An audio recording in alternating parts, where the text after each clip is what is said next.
I'm Logan Webb, and you're listening to TortureCast. You're listening to a podcast by and for fans of the three-time world champion, San Francisco Giants.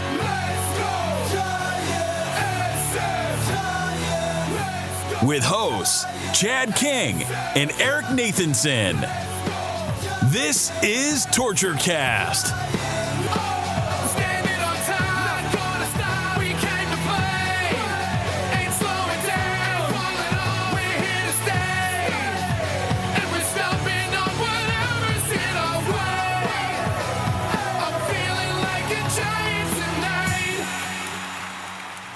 It's Monday, November 6th, 2022, and this is episode 268 of the TortureCast, the podcast by and for fans of the San Francisco Giants. I'm your host, Chad King, and we are here today to say congratulations, although somewhat begrudgingly, to the Houston Astros, who did win the World Series, defeating Philly 4-2.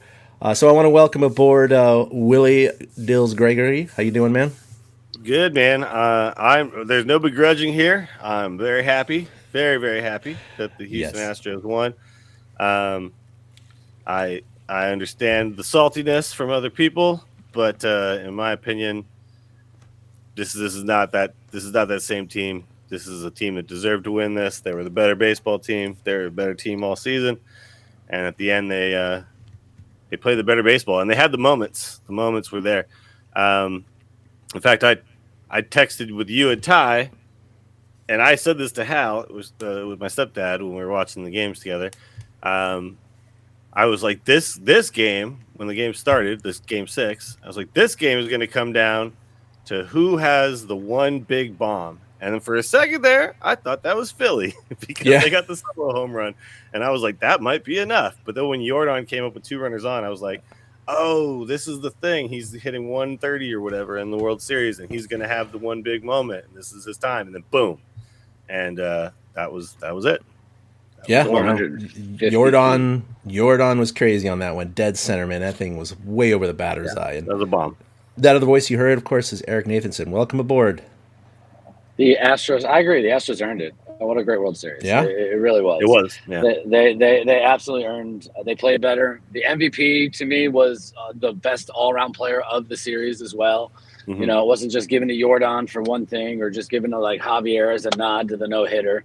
So I thought that was kind of cool. Like it got it right. The Astros absolutely earned it. It was a fun World Series to watch. So there's no begrudging here either. I'm not one of those fans who's griping or anything like that. You know, I watched the games. The Astros earned it. You know, can't complain about that. They threw a no-hitter in Game 4. They came through in Game 5 when they needed to.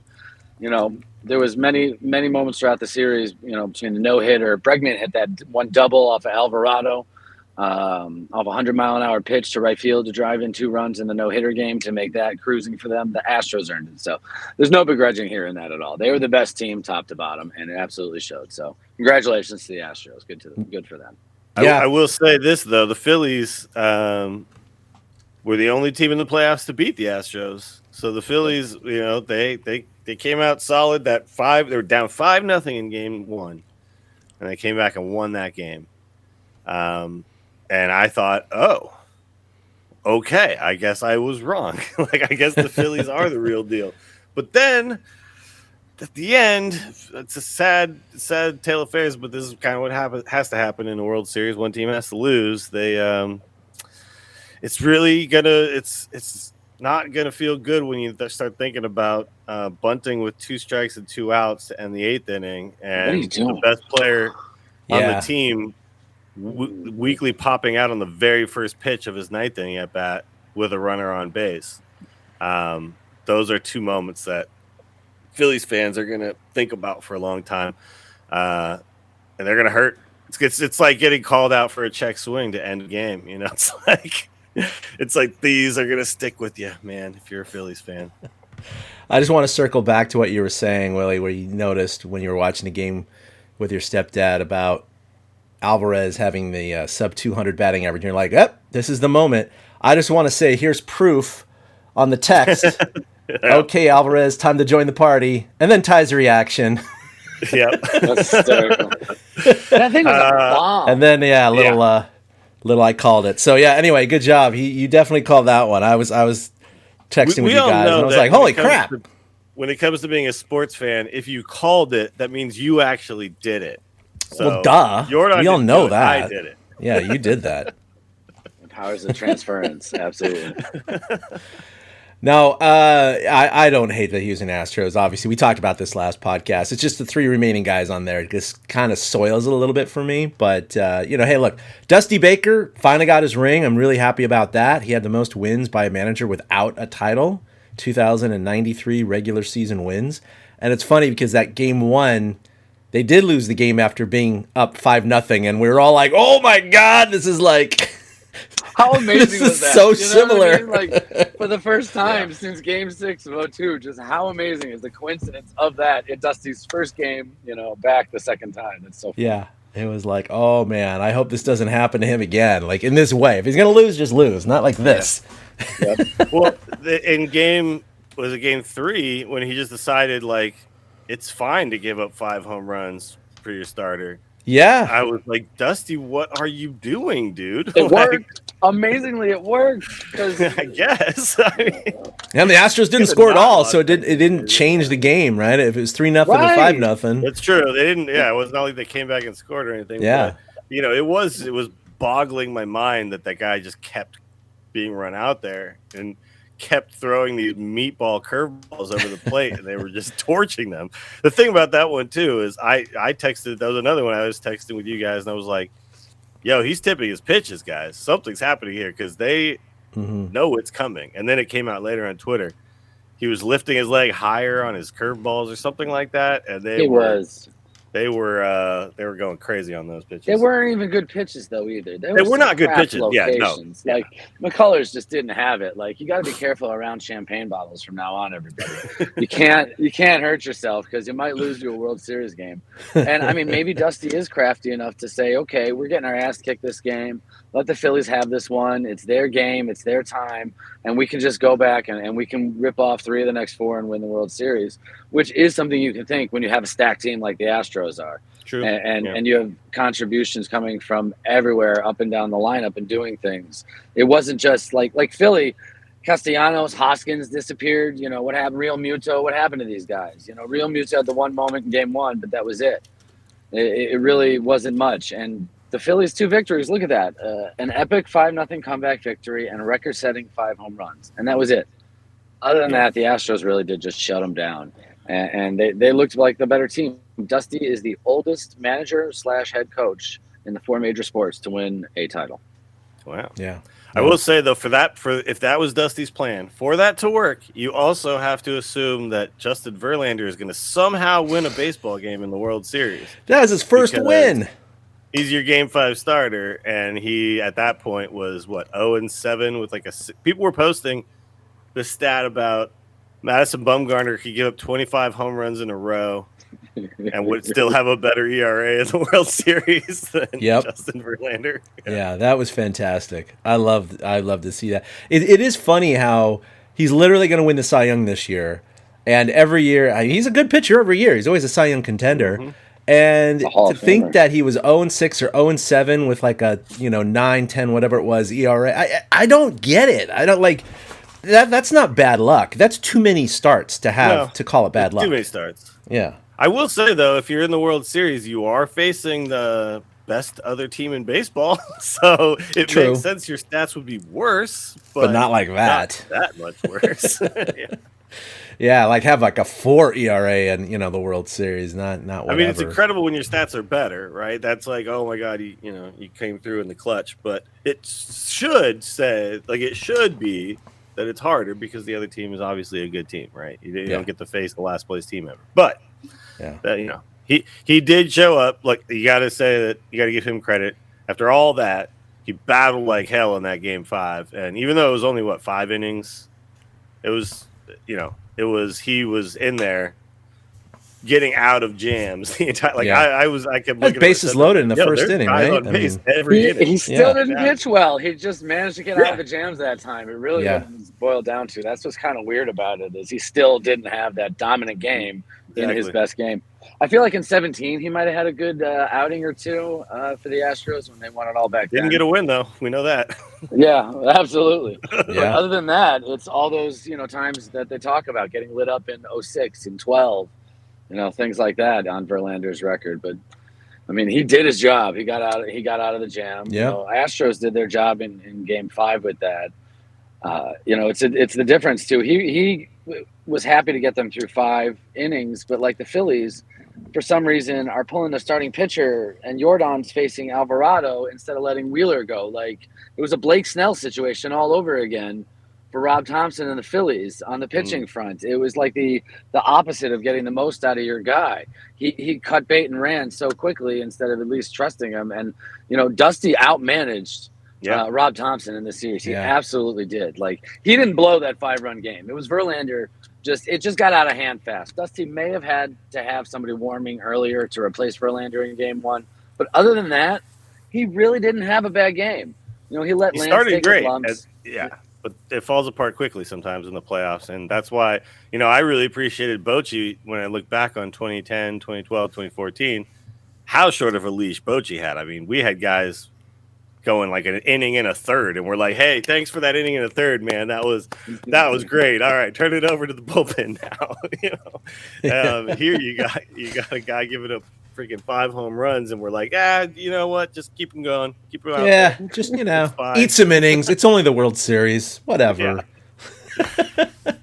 Yeah, it was kind of interesting. But again, that game didn't matter. But, another first. I mean, it didn't in the long run, if you think about it. I mean, the Phillies did nothing after that moment. At the time, they were down 2-1. But, I have to wonder, though, if Dusty and management talked about that.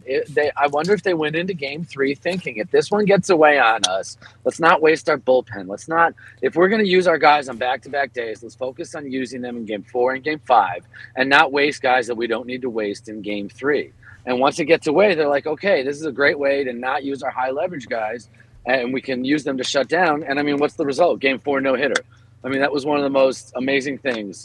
I appreciate what Javier did, what the 3 relievers did. That's what they do on a normal day. That's like a Tuesday for them. You're supposed to get through your 3 guys like that. But to have Javier pitch the way he did in that situation, it was cool. It was cool that the Astros did it twice this year with Javier starting and Presley finishing. It was fun to watch a World Series no-hitter live. It's not something we ever thought we'd see in our lifetime. Yeah, very cool. Yeah.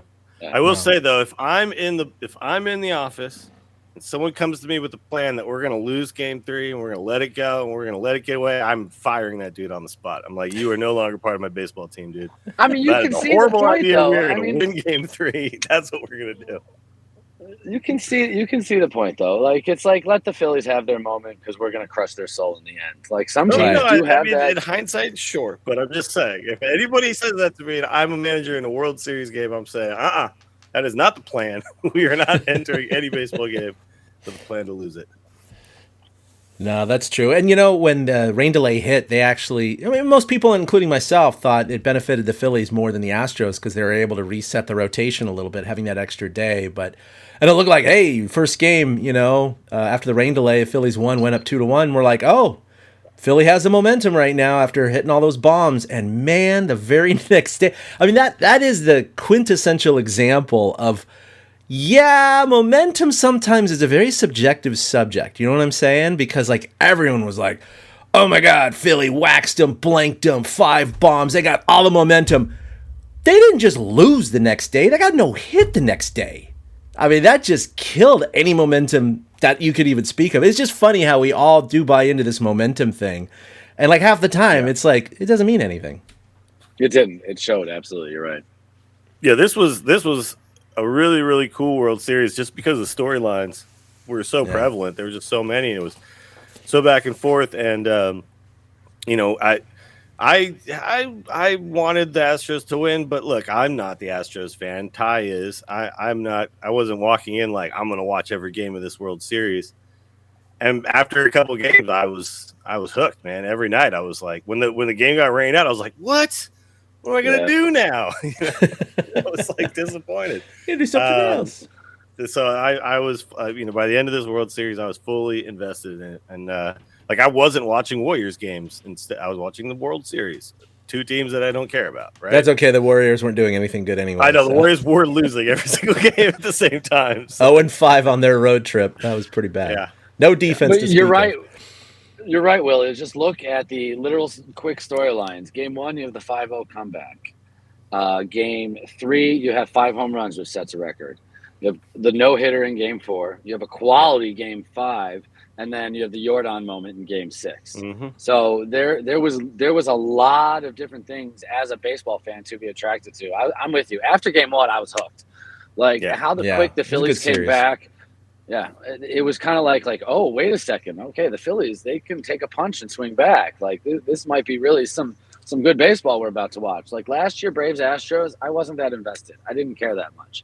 This year, Phillies-Astros, I pretty much watched every pitch I could.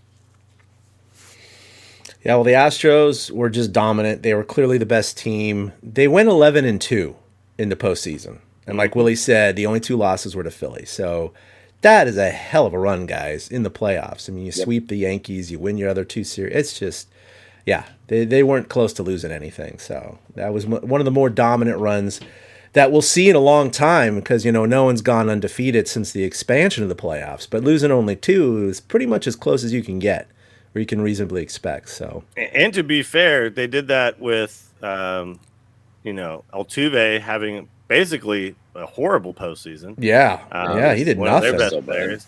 Tucker had Game 1, and then he disappeared for the rest of the series. Jordan was gone until he had his moment.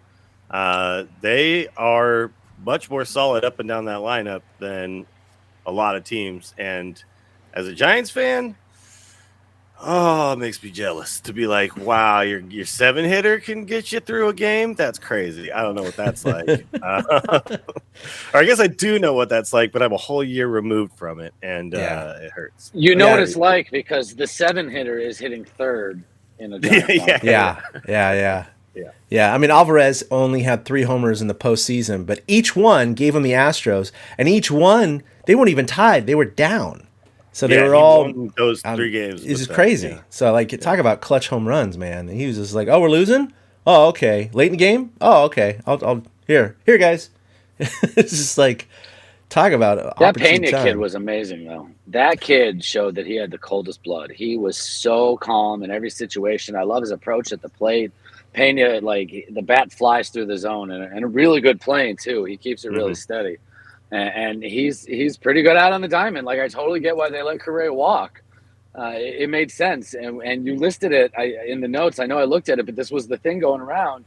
Gold Glove, LCS MVP, World Series MVP, and the only other person to do that just ever, not even a rookie, was Oral Hershiser in their career. And he did it all in one season, which is unbelievable. Yeah, he's the first rookie. Yeah, the first rookie position player to win World Series MVP because Livan Hernandez did it as a pitcher in '97 with the Marlins. Right. He also won the LCS MVP as well, just like Pena did. But Pena also won the Gold Glove. He's the first rookie shortstop ever to win a Gold Glove. And it was interesting because Kipe was on in his normal time slot in the morning last week, and I was listening. It was earlier. It was late last week after they announced the Gold Glove winners. And they asked him, was he surprised that Pena won the Gold Glove? And he said, yeah, because traditionally in the sport of baseball, rookies just don't win Gold Gloves, no matter how good they are. It's more like kid, we'll see if you're good next year, then we'll vote for you.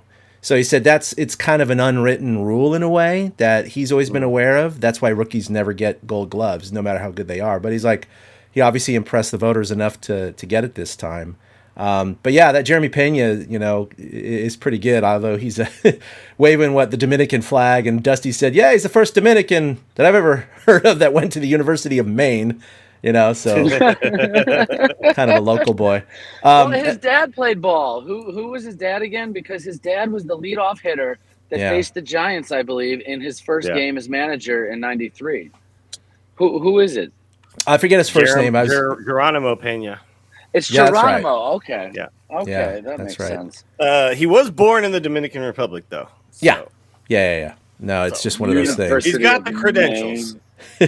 No, he's got the creds. It was just kind of funny. But, did you see any of that awkward interview between Carlos Correa and Pena in the post-game?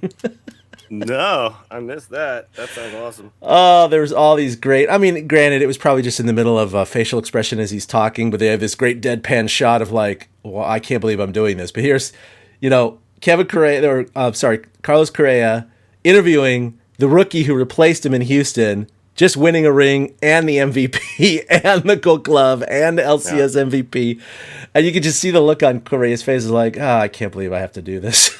It's like. I mean, he got paid. Don't get me wrong. Pile of money. That's what everyone was like. It's awkward, but he can wipe his tears with $100 bills. Yeah, I know, exactly. And he's opted out, so he's like, "Let's do it again, baby." Yep. Yeah, and the Giants have been, whatever. Anyway, I don't think they should. I don't think they should. They should be linked to everybody. They should at this be. point. Yeah, I mean, I endorse all of these rumors. Right. I don't care.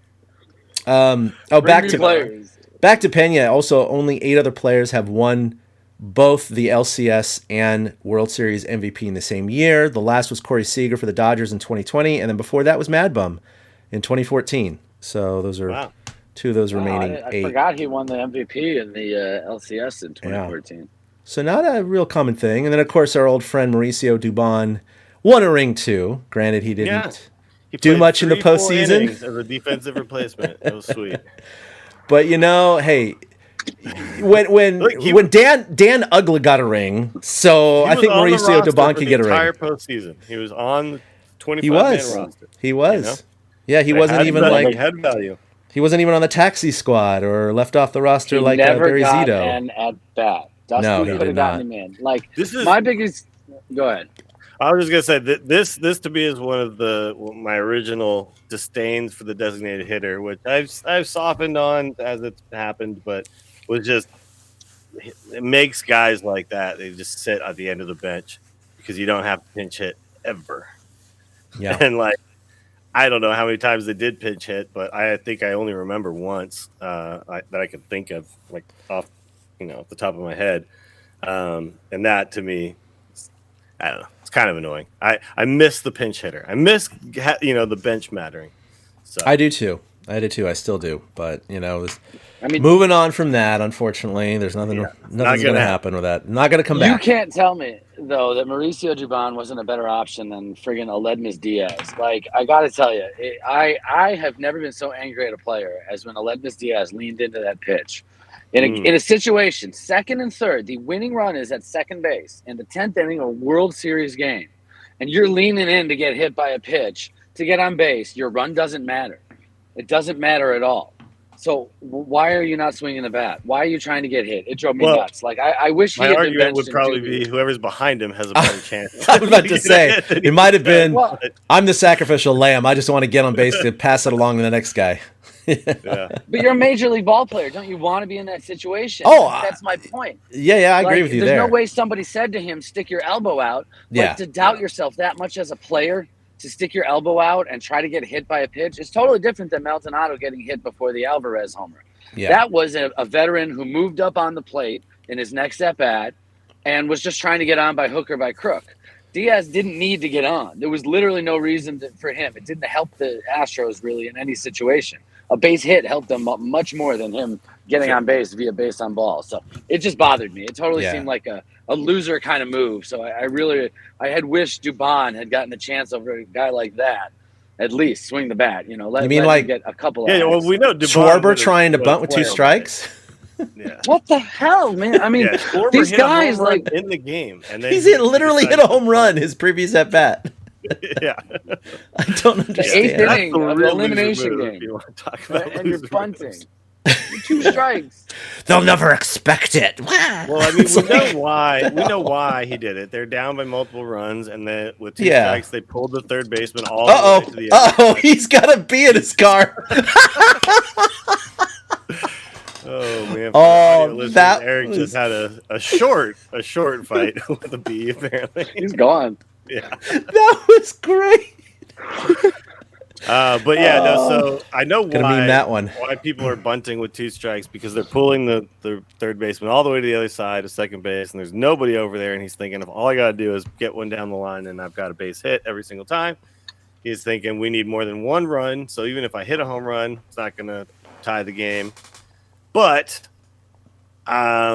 then he weakly just pops it foul and he's out. So, that's the thing that could happen. I mean, you don't even make them make a play. That's the know. frustrating thing about it is if you cannot really bunt well, don't try to do it in that situation. And I can't imagine Schwarber. When was the last time he did? It's got to be forever ago, right? I mean, I know Bell did that a couple of times, but I just think that your opponent, if given the chance or the choice, would you like Kyle Schwarber to swing away with 2 strikes, or would you prefer him to bunt every time? You'd be like, oh, go ahead, try and lay it down. Do it, dude. Yeah. Well, you're going to get out 9 times out of 10 or more.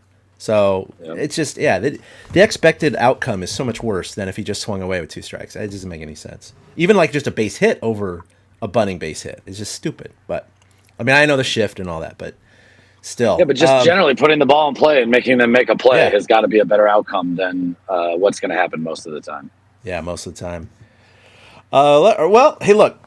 Postseason prognostications, we obviously didn't do super well as a group in the first few rounds, but Willie did have Houston going all the way from the beginning, and he got it. So we didn't assign any point values, but Eric and I had more division series victories. But, it's kind of like when you play, March Madness, right? You get more points for that final bracket. So I'm going to you got to weigh the championship more. Yeah. Yeah. Let's see. I got 1, 2, 3, 4 correct throughout the tournament. Eric also got 4 correct, and because Willie also got 4 correct, he wins. He wins. You got the World Series champion. So there you go. You got the World Series. Absolutely. Yeah, you got the World Series. And I called it when Jordan hit the home run. So I think that's Yeah, that's a bonus point for sure. We need to play a montage of one shining moment over a video. One shining moment. It's just a slow mo of me looking down at my phone, texting. We're like, look at the athleticism of him calling a Jordan home run. Now Willie did. To you. You did call you. I remember you riding the train. You're like, "They're just going to go undefeated the whole postseason." So you said Houston in 4. Our last podcast. I did predict they were just going to win straight, but so immediately after they lost game 1, I was like, "Oh, well, wrong again." Eric said Philly in 6, and I said Houston in 6. So I get a bonus point there for calling that one exactly. Houston in 6, good call. Yeah. So I am the kiss of death. I got into one of my Giants chats after the Philly was up 2-1 and said, am I the only one in here who picked the Phillies to win it all? And only one other person piped up. And since that moment, they then got no hit, lost game 5, lost game 6. And I totally kiss of death them. Yeah. I got overconfident after that 5 home run game thinking, oh, hell yeah, Philly's got a chance. Yeah. They're at home. One more win. You could roll to a 4-1 series victory. At home, I could see them doing this, and then they disappeared. So hey, they were 6-0 at home, right? So. After that game, so they were looking real good. They were looking real good. But, you know what it was though? It was that Mattress Mac. Philly fans went after Mattress Mac. That's right. On after game 3, and he got really pissed off, and I get it. And they were just being funny. But ever since that moment where he flipped out on Phillies fans, the Astros went on and won it all, and the man made $75 million. $75 million. What was his original bet? The story with that guy is crazy. That he does this like pretty much all the time. Yeah, and he owns a big furniture store, I guess, in Houston. Yep. And he says he uses it as like a sales technique. Essentially, he says if I win or if the Astros win, all of your furniture is free. And then people are like, "Well, let's go buy some furniture." And then if they win, he's refunding. So yes, he won $75 million, but a bunch of people in Houston just got free furniture. So yeah, I wonder if there's a cap on that. Right? Yeah, he's like, fine print, nothing over $1,000.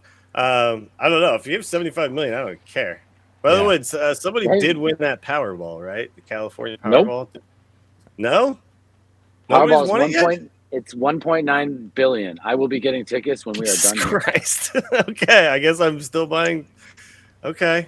That's just crazy. That's crazy. We might be able to buy Aaron Judge. One for the wife. If we right? If I will say right now on the show, if I win the Powerball, I am going to sign Aaron. I'm just going to buy the Giants. I will be. Me and Buster Posey will be partners. And I will make sure that Aaron Judge happens. I think that was what Cole Kuiper tweeted the other day. He's like, if I win the Powerball lottery, I will sign Aaron Judge and use the remaining cash to buy 2 Crazy Crab sandwiches. That's about right. It's about right. I think your take home would only really be like half of that. So you have, only like 900 million. Well, and even less than that if you take the lump sum. If you take the lump sum, yeah. Gives what you idiot takes the lump sum though, right? Come on. I mean, who wants to turn down $750 million?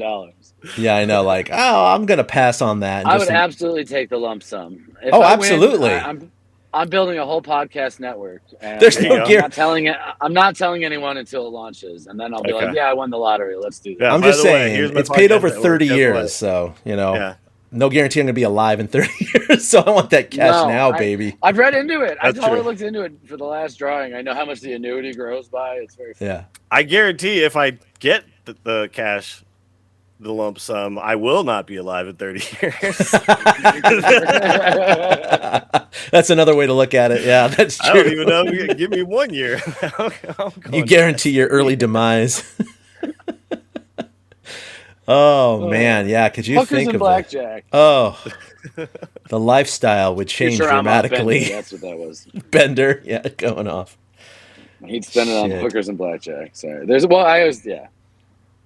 No, we can talk that on another podcast. Let's do it. That's what I'm saying. Now, speaking of Aaron Judge, the hot stove is officially lit. So one thing that was interesting, and I was talking to my friend at the gym who's a massive Dodger fan. And we were talking about Aaron Judge, and I said, isn't it funny how they pump up the whole, oh my God, Aaron Judge unfollowed the Yankees on Instagram. And then he's like, yeah, I agree with you. He's like, it's a tactic by his agent and his team. Mm-hmm. It's like anything to drive up the value, right? Anything to drive up controversy, anything to get your name in the news increases your market value. Because it's not like an unethical thing or a bad thing he did. He just unfollowed him on Instagram, right? Oh my God, he hates the Yankees. Oh my God, that's a sign that he doesn't want to sign with the Yankees. Oh my God. It's like, no, that's just a tactic. It's like reset the bar, have everyone talk about you. And I don't know, I just wanted to get your read on that. Like, it means nothing to the Giants, but I think it's kind of funny. It's like right when he becomes, the season ends, he's like, click. Well, Jimmy G literally said goodbye to San Francisco. Yeah, it's been a fun ride or whatever it was. I don't even, I don't really care about any of these little weird signs. Debo unfollowed the Niners. I remember that. Yep, exactly. None of this crap matters. What matters is who signs the piece of paper. When that happens, that's the sign. That's the sign I'm looking for. Yeah, it's athletes in 2022. It's just a different generation. Yeah, it's just a social media strategy. But I was reading this article on SI.com, and they broke down his contract value kind of per WAR, which I hadn't done that before, so I thought it was an interesting look at it. But here it is from the article, quote, on the 2022 free agent market, position players only provided 1 win above replacement for every $5.38 million a team spent. Granted, statisticians constantly argue about how to properly value WAR, but that said, Judge provided $38 million of surplus value over his $19 million contract this year. $38 million. And that's one of the lowest WAR per dollar figures in recent years. Whatever Judge ends up getting paid, he's worth it. So, according to SI.com, what he was worth on an average per WAR kind of dollar figure across the league for free agents, he was like 3 times as good, basically, because he had a $19 million contract and it was $38 million more. So that's a 3x kind of multiplier there. And so, look, if he signed with the Giants, no one's expecting him to nearly win the Triple Crown, hit 62 home runs, especially not at Oracle Park, all those things. But I mean, if they sign him for something like $35 million a year, and he's, 70%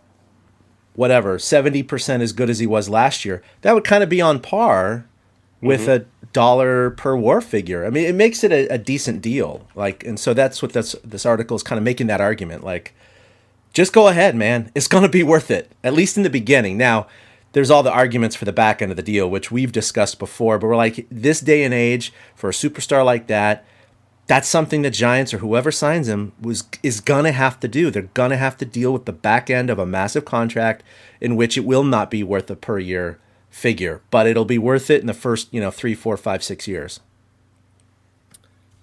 I also see him becoming, baseball aside, like a San Francisco cultural icon if he comes here. And even if he's not the greatest player at the end of this contract, I think he, like Buster, ends up kind of sticking around with the organization. So I don't think that happens in any other situation that he might enter. Right? If he goes to the Dodgers, that's not what's going to happen. Right? At the end of his contract with the Dodgers, he disappears from that organization. But with the Giants, one day there's a statue, maybe. Right? There's a name on a wall. There's all kinds of cool stuff. Right? So I think I don't care about the back end of this contract at all. I want the hometown kid, and I want him to be like standing up and waving at baseball games in like 2045. You know what I mean? And people being happy that he's there. And the Giants know all these numbers, of course, way better than we do. And the marketing value, the value there has got to be through the roof for the organization. Mm-hmm. They can put his face on everything, sell thousands of his jerseys, have his face on all the banners around the park. I mean, he would be such an icon of this franchise for years to come. It would bring in I think it would bring in easily half the value of any crazy contract, let alone his production. So it just seems to me it's a no-brainer. So it's not about that. It's not about the dollar figures. It's about outbidding the other teams at this point, right? Because they can only control what they offer. There's rumors out there. Yeah. There's rumors out there that they're willing to be the team that's just going to do whatever it takes to get him. Yeah. So, that's what the general speak is around. This is the Giants' situation to fumble. Seems to be what everybody's saying right now. Yeah, and it'll be interesting because you had the recent trade for Christian McCaffrey, which the Rams and Niners were driving the deal up against each other. And so, this is a situation. I'm not saying it'll be exactly the same, but certainly the Yankees are in play, the Dodgers are in play, the Giants are in play, other teams are at play. But if it's someone like the Dodgers who is like, well, even if we don't land Judge, we can drive up the price a little bit more, and hurt the Giants. But I mean, the reality is, if they drove it up $5 million more a year and it's like $50 million over 10 years, again, that amount is nothing to the Giants for the value that he brings. And so, the Dodgers drove it up a little bit. Who cares? Yeah, I just think the Giants got to go crazy. They got to go crazy. They got to like over the top Sylvester Stallone, just like bring the Brinks truck, several of them, and just, what, Mike Trout is the largest average annual value for a position player right now at $35 per year. Judge is easily worth that at this point. So are you thinking the Giants are around 40? Because that's like where Scherzer territory is, or even north of that. I mean, he should get the biggest contract in baseball. Let's be real. Yeah, he's supposed to, right? So, yeah, it's just crazy to think how much that is. But hey, they have plenty of money to swing right now. The issue is that it's got to be long term as well. That's why it's like the total number. And how long term? So big, yeah. The total number is going to feel gigantic. But again, it's like I don't care. It's not our money. It's not our money. But even the people whose money it is shouldn't care because of the reasons that we just stated. It's the return on investment, right? Like if you want to buy high price stock that actually always yields annually, it doesn't matter that you bought it for a high price, right? There's a yield. It's positive. And look at the rotation of the roster, the lack of ticket sales, the lack of performance, the mediocrity. And the Giants can't stand for this, right? They're not that kind of an organization, or they shouldn't be. And so right now we're trading penny stocks. And we should not be doing that anymore. We're trying to put all the pieces together with quadruple A players. Farhan's going to the dollar store or Goodwill right now. Yeah, that needs to end because we're in a division. Let's face it, it's not just the Dodgers that we're looking up at anymore. It's the Padres too. And that's just the reality that both of these teams are going to be doing this for a long time. So if we want to be in the mix at all, it's time to start spending like they do. Do it. Yep. Shop at Nordstrom. Yeah. Well, obviously they need more than Aaron Judge, and that's just True. target number one. And of course, as expected, Carlos Rodon did decline his $22.5 million option for next year, so he's a free agent. And it would be nice if the Giants could re-sign him, but they would need to re-sign him for more than $22.5 million. And I just don't see that happening. They could. I really they could. Yeah. But I just don't see it happening. I think they're going to try if they land a Judge. Let me put it that way: if they land a Judge, they're not going to get Rodon. Rodon could be an option 2 or option 3, kind of on the wish list as far as like spending money. I mean, if they go $40 million a year with Judge and $30 million a year on Rodon, that's $70 million right there on 2 players. And I'm not saying it's not worth it, but it leaves them like no room or very little room to sign other people, and they got to go right back to the nickel and diming. So. Trey Turner, Anthony Rizzo. Let's go get all of them. Yeah, might as well, right? Let's just be the Dodgers now. I mean, we're not paying anybody right now, so let's pay somebody. Right. Yeah.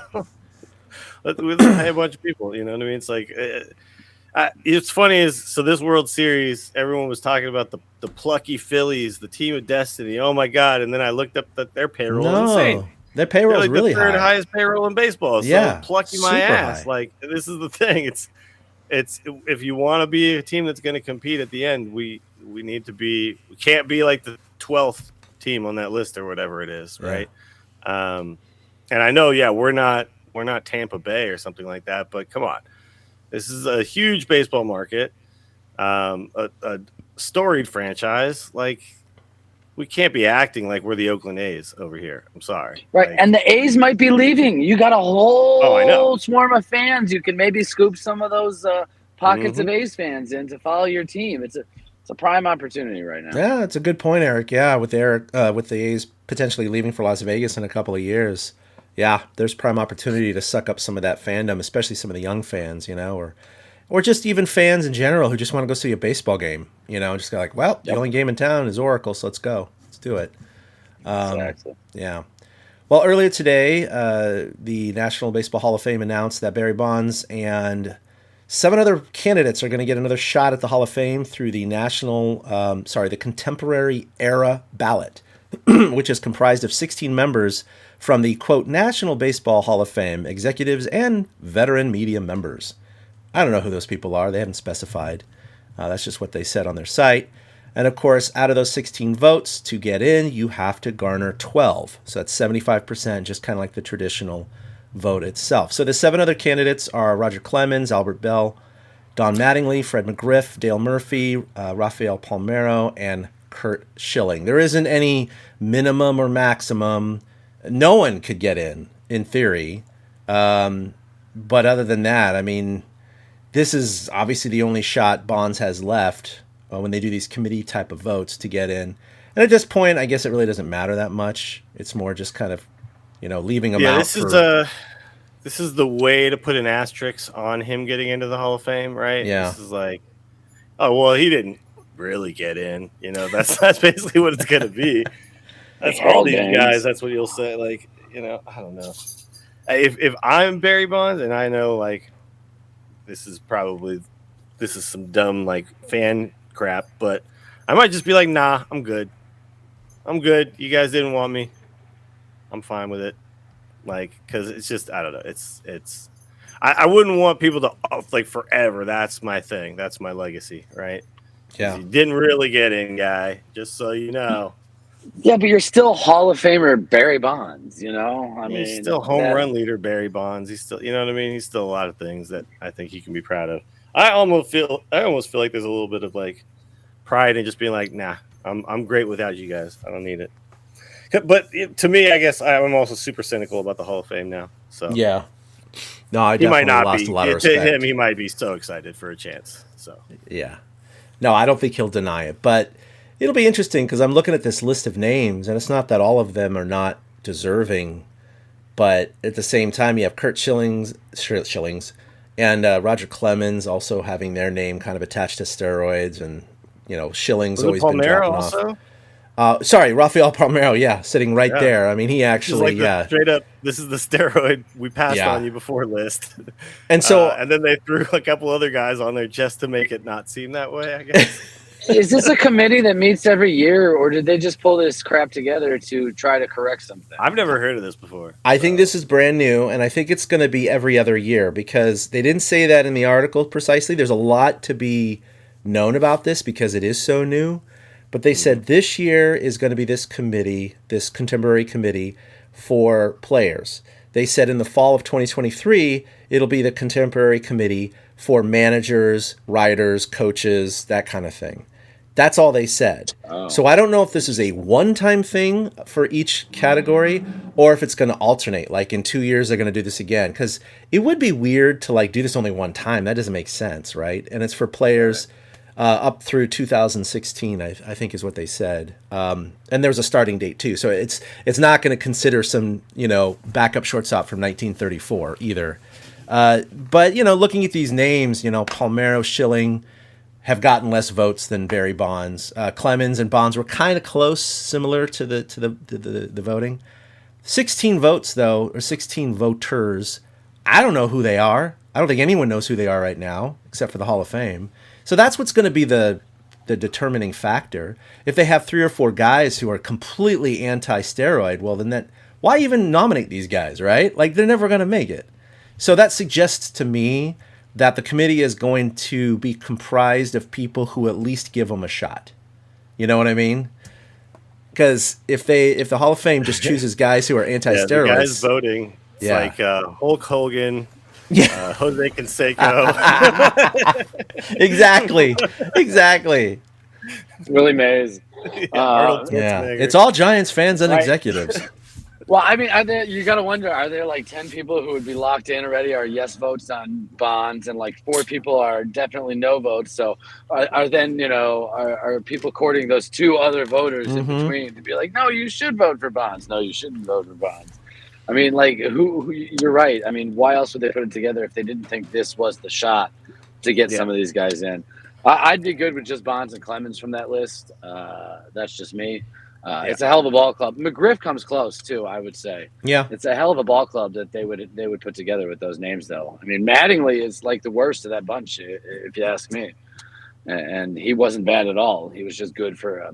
I thought growing up, Mattingly was, a surefire Hall of Famer. Honestly, when I was a kid, he was known as one of the best. Yeah, by the way, he just stopped hitting after a while. Yeah, the guy who definitely shouldn't be in is Curt Schilling. That guy is a piece of shit. Me and Chad used to be in a World of Warcraft guild with Curt Schilling. Yeah, a little known fact. And I was on the same podcast. He was on the podcast that I used to be on, The Instance, a bunch of times. And people got all starstruck about, Curt Schilling's a nerd like us. Wow. That motherfucker stole items out of our guild bank. And like this is like some deep nerd cuts here. But if you're in a guild, generally there's like a bank where people share items and whatever. And that dude just like went in there and just like raided it and stole a bunch of crap out of it. It's like what kind of psychopath do you have to be to like steal digital items from people or whatever? And people revered him, and he's also a complete right-wing nutbag at this point too. So before kind of all that stuff came out, it was really weird because I mean that's actually how I originally met Willie, was through the World of Warcraft podcast, The Instance, and then he mentioned TortureCast, and I started listening to that, and that's how that all happened. But at some point, because Curt Schilling also started a video game company. And he's I went to they put out a game. I went to the reveal, right? To the company in Baltimore to review the game before it came out. Like Scott Johnson, the podcast host, sent me on a trip to his company to like see the game before it came out and everything. And I was like all, stars in my eyes. Well, Curt Schilling, this is Curt Schilling's game. And then just over time, I was like, God damn, this guy sucks. And he tanked that game company. Yeah, the game was actually okay. He tanked that game company, and they apparently stole a bunch of money from the state of Maryland. Exactly. They got like some grant to like start the company. They're going to hire all these people, and then they just basically like shit the bed on that one. Yeah, they didn't adhere to the policy. and Brett Favre need to just go retire somewhere. Just go hide. Just go buy a house in Florida. Go. It was weird. Willie's not wrong. When he was on The Instance and was listening to him on the show with Scott and the other and Willie and the other guys, and like, oh man, he's just this famous athlete who happens to be a nerd. This is kind of cool. It's like relatable. And then he started his own company, and it was like, oh, he's doing a video game. He's really into this shit. And then when everything hit the fan, and then all the political stuff came out, it was kind of like the Elon Musk thing we were talking about prior to the show. It was like you kind of looked up to this guy, and then the more you find out about him, and the more the true colors come out, you're like, he's just a piece of shit. He's just a piece of shit. So turns out. Turns out. So one day you guys will find that out about me. I'm just a piece of shit. So. That's all right. Canceled, Chad. That's why when your heroes are guys like Buster Posey, you're like, thank God. You're like actually a good person. This is great. Yeah. Brandon Crawford, Brandon Belt, these are my guys, There's no doubt. Aubrey Huff, what a great guy. Oh, wait. Crap, forgot. I was suspecting Aubrey Huff a long time. Oh, I was too. He had some very strange. I was like, okay, guy. Strange behavior. Yeah. The most awkward moment of that celebration. Yeah, because Pat Burrell's still in the organization. He's still a scout, so he hasn't burned any bridges. So apparently Pat Burrell's a great guy. He's kept it in check. He's burning something else when he doesn't keep something else in check. Hunter Pence. Now that's Hunter Pence, another good one. I can get behind, Yep. No Quality doubt. Dude. All right. Pat the bat for a reason. Pat the bat for a reason. One last thing I wanted to bring up, guys, is just a reminder that next year Major League Baseball will be featuring sponsor patches on all 30 uniforms, similar to the NBA. And, again, the purist in me, the old fart in me, is not happy about this. I still don't like the Nike swoosh, even though it's not as obtrusive as a sponsor patch. It's basically a sponsor patch already. And now they're going to have a patch on the other side of the chest. And, it's look, I'm not going to slip down the slippery slope and say in 10 years they're going to look like NASCAR uniforms. But, at the same time, I don't like it, man. But that said, what are your feelings? And also, let's throw out some ideas. Who should the Giants feature on their patch? Either because you like the company or the logo will actually look okay. I think the Giants should just have straight up like a local dispensary patch on there. That's awesome. I like that answer. Yeah. To me, just a big green leaf. When I look around the stadium, I know. The thing that doesn't stick out to me is the lack of advertising. So I don't think I'm even going to notice it, honestly. Right. But I don't know, whatever. It is like, come on, how many more places can we sell here? Yeah. But yeah, it's at this point too much. Too much money is involved for them not to be getting every little bit of juice they can. It's crazy now. You're watching the World Series. There's ads even when there's like an ad in like the 15 seconds between like a batter getting out and the next guy coming up. Yeah. You're like, they don't even go to a break anymore to do ads. No, they just have it. You know what pissed me off more than that, though, was the freaking right-wing political ads that were playing during the World Series on Fox. I'm like, what the hell is this? They spent some money on that. I don't want to be told some propaganda right now. Yeah, that was really bad. A lot of the. I'm like Willie. We'll get used to it. We get used to this crap all the time. They got used to it in basketball, and like Oracle seems like it would be an obvious fit, but they already paid for the park. It's gonna probably be some crap like Salesforce or something like that. Yeah, but I'd love to see it be like Ghirardelli, and it's like a chocolate bar as the patch or something like that. Yeah. Have some fun with it in that way, or Spirit Halloween would be another good one because that would go really well. Spirit Halloween, little black and orange. Yeah.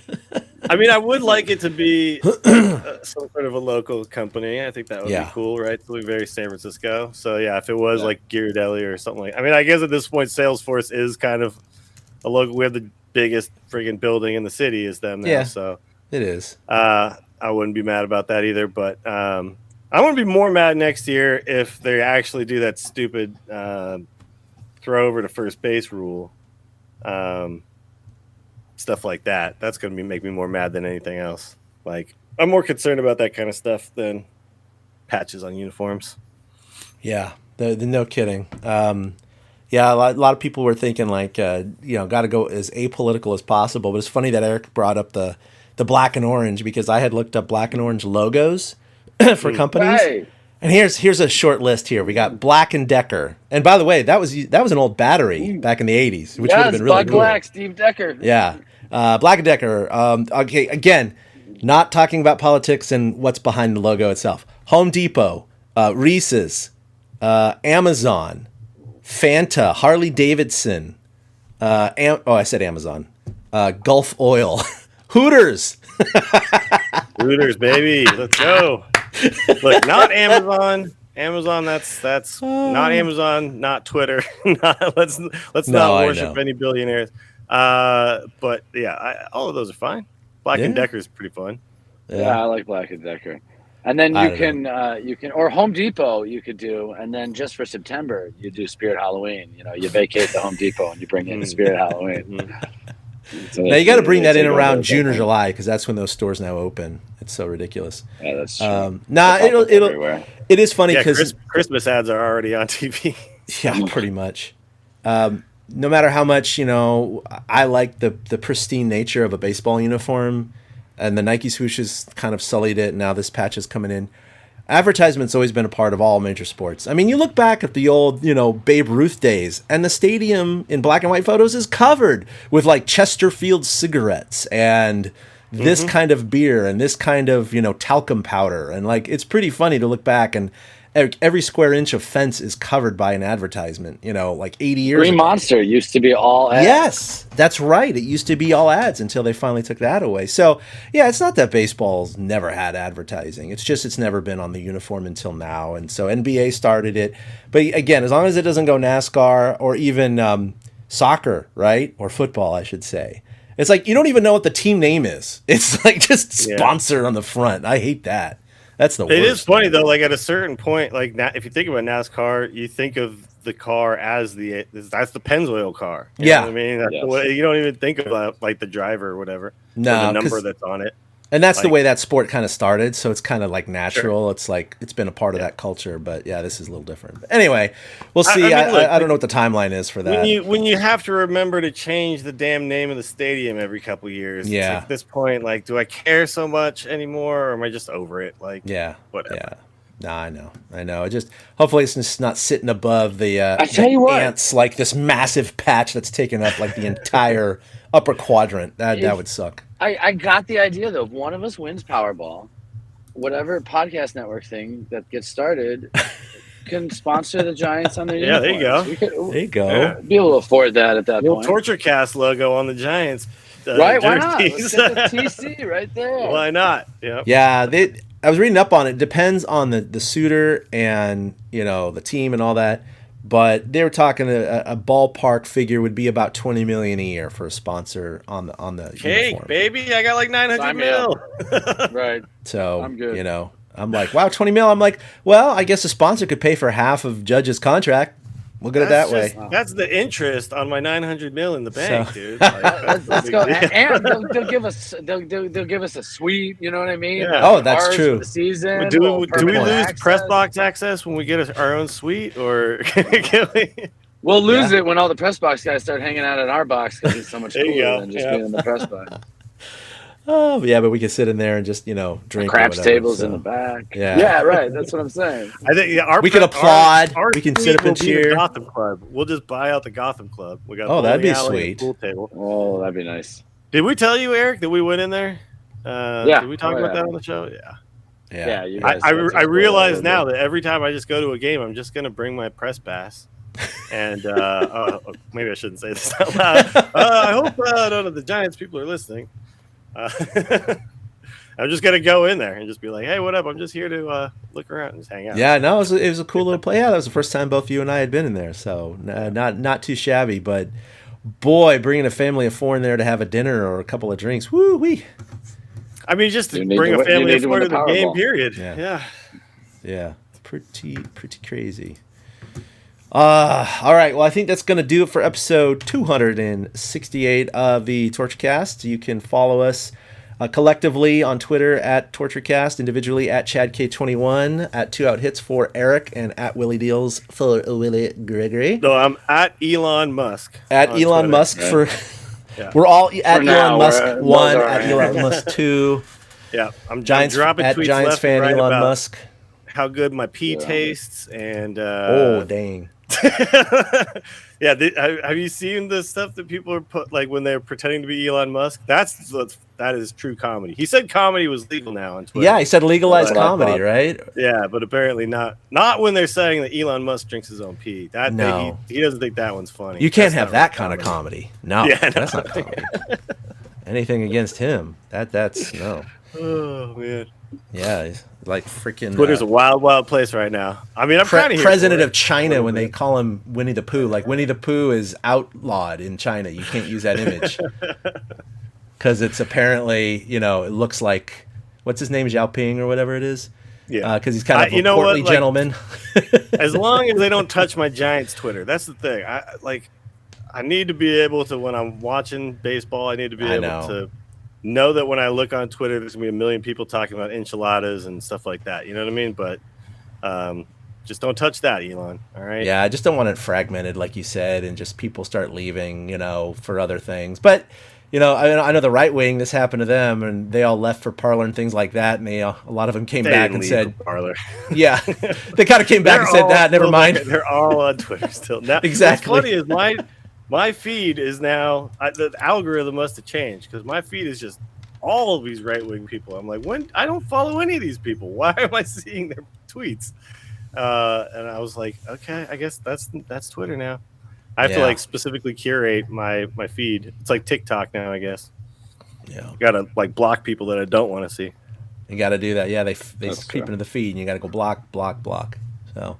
Oh yeah, I'm big on blocking. I've done that for years. And Yeah, years. I love. If I don't want the noise, just get out of my feed. Yeah. I don't even want to deal with you. Speaking of Willie, do you have anything going on right now? I'm leaving tomorrow for the MJ World Championship. Oh, so yeah, it's too late baby. to sign up for that. If you're going, then you know what's up. It's going to be a sweet year. 400 plus people. We got 290 in the main tournament and 120 in the other tournament. The Born Harry. And yeah, it's gonna be wild, man. It's gonna be real crazy. I am excited about it, but I'm right now I'm freaking nervous as hell. Oh, and I got a job bartending at the dive bar that I grew up going to. Yeah, I saw that on Twitter that you were working last Peaks, Friday or something like that. It's How a about really that? cool. It's the only bar on 24th Street in San Francisco that's like the same as it was when I was growing up. Every other bar has been sold and bought a million times, remodeled. The pool tables all got taken out. This one still just a piece of crap on 24th and Castro. Pool table right in the middle. It's got it still has the old cash register where you actually turn a crank. They don't use that anymore, but it's still there. You have to do math, don't you? Yeah, right.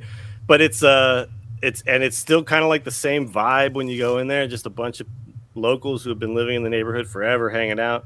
So I'm very excited to be there. When I get back from the trip, I will be bartending a few days at 7 a.m. for World Cup games, which will be a lot of fun. Yeah, so looking forward to that. And then when the Giant season starts, hopefully, I'll be, bartending during games a lot. So wearing my Giants hat, selling Giants drink specials, that kind of stuff. A lot of fun. It'll be cool. Oh, that'll be fun, man. So now that you've gotten behind the scenes of this place that you knew growing up, were you oh, I wanted to see this, I wanted to see that, you know what I mean? Were you curious to see every aspect of it now? That a little bit. It was. I will say it was hilarious the first time where I was like, man, I'm in here and I'm not getting blackout drunk right now. I'm working. And what was funny is a bunch of regulars came in and saw me and they were like, wait, you work here now? Like, what? And I was like, yep. And then it was cool because then after my shift was over, I worked like the day shift. So a guy came in, took over, and then I just literally walked to the other side of the bar and ordered a shot and a beer and then signed up for the pool table. And I was like, I can get used to this. This is what I do when I'm done with work. All right. Yeah, clock out of your job, clock into your other job. Yeah, exactly. Yep. Oh, that's great. Sweet, yeah, so pretty cool. Good stuff. And Eric, I saw you on Coffee in the Cove yesterday. What else you got going on? Well, yeah, I'm going to be doing weekly Coffee in the Cove on Giants Chatter. I wrote a little bit of a love letter to Aaron Judge last week, kind of trying to sell him on the idea of being an icon in San Francisco, which is exactly kind of the points you guys were touching on earlier, which is, I was like, I don't even need to bring it up right now. That's how I feel, come be a legend, get a statue. And that's kind of the appeal that I put out there to him. So I really enjoyed it. And then I saw you posted it on Reddit, and Reddit was typical Reddit where they just all shat all over it like a bunch of assholes. Yeah, it was mixed. I thought some people were genuine, and then everybody else is like, oh my God, are we going to have, a whole off season of this crap? I've shared a few things on Reddit that I've made, and I'm like, man, you people just hate fun, huh? Like, you don't like just something that's like kind of fun and nice. I really enjoyed it personally. So yeah, it was a great. I read through it too, Eric. It was really well written. Yeah. I've created enough content in my life that I don't even notice. Yeah, you know what I mean. That's kind of where I'm at. Yeah, I really don't. I don't. I find this guy didn't like it. Some guy called me a creep on Twitter. So, it's like, no, I'm a fan, bro. Like, what are you talking about? So I just kind of let it roll. Creepy now, apparently. To that, you shared it for the people that enjoyed it, and it's kind of right. That's what it is. It's like any form of art. You're going to do it for people who like it, and there's going to be plenty of people who don't like it, and that's fine. It's like, all right. It's not for you. I bet there's people who listen to this show, listen to this show, right? They listen to it just because they hate it. Yeah, right. With that. There might be some people out there that hate listen to me, man. Because my I've made it an hour into the show. Best buddies. Yeah, screw that guy, though. I hate his opinions, but I'm going to keep listening to them. Yeah, that definitely happens. So that's it. Giants Chatter. I put out the Aaron Judge thing. Coffee in the Cove, I'm going to try to keep weekly right now. After football, I'll shift back to Sundays. But as it stands, actually, I take it back. Coffee, I'll probably scale back as well because, the off season. But I'm going to try to do a free agent extravaganza this Saturday morning with some people and look more at the major league free agency. What other teams need players? Where do people fit instead of just what do the Giants need? So when I get, that's where you can go for any of my non-Giants related baseball content is Coffee in the Cove because I try to stay away a little bit from the Giants stuff there. Other than that, normal stuff. 2-out hits. Yeah, keep that away from TortureCast. I don't care. I don't care what. No, I get. Yeah, I don't care. I don't care what the Minnesota Twins want. Give a crap the Cleveland Guardians need this guy, huh? Yeah, all right. Well, there's a baseball fan resource for everyone. Like you said, Eric, TortureCast is gonna, not be recording every week or two as we head into the off season.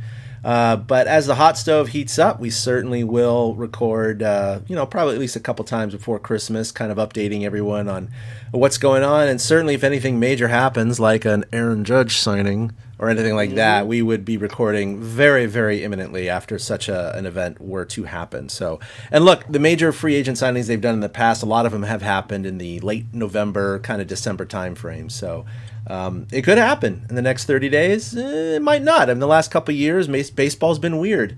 People holding out, contracts not being signed until right before spring training. So I don't expect that with an Aaron Judge, but we'll see what happens. But anyway, that'll do it for episode 268, and we'll see you some point this month. Just keep a lookout on Twitter and Facebook, and we'll let you know when we're going to record. Until then, for Eric and Willie, this is Chad signing off, and we'll see you next time. Have a great week, everyone. Boom. All rise. A big thank you to everybody for listening to the TortureCast, the podcast by and for fans of the San Francisco Giants. Follow us on Twitter at TortureCast. You can also like us on Facebook or check out our blog at torturecast.com. I also want to say thank you to Ashcon and Bailey for letting us use their song Feeling Like a Giant for our intro. For Ben Lee and Chad King, my name is Willie Dills saying, we'll see you next time.